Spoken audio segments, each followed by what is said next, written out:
day. I hope there's something I can do to undo all that disrupts you. Yeah.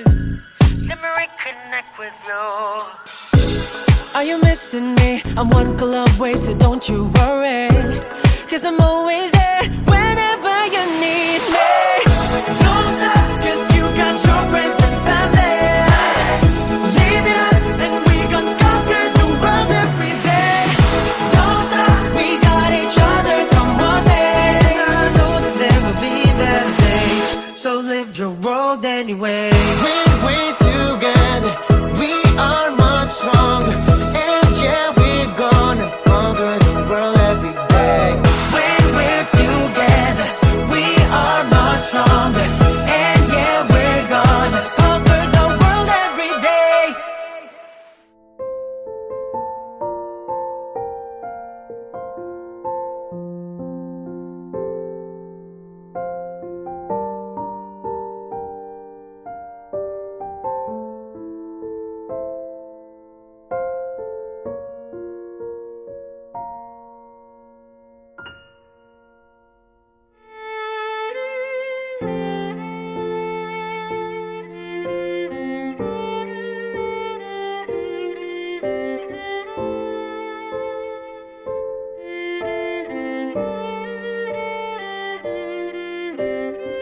Ang biggest achievement namin sa amin dalawa ni Anton is yung nananatili yung relasyon na meron kami mula umpisa hanggang ngayon.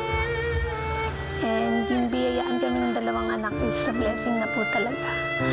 Tapos, marami challenges. Marami na rin kami pinagdaanan ng muntik-muntikan na rin hindi kayanin. Pero syempre, third party namin si God. So, kapit lang kami sa taas kapag nararamdaman namin na pag isa sa amin mahina, so syempre yung isa naman matapang.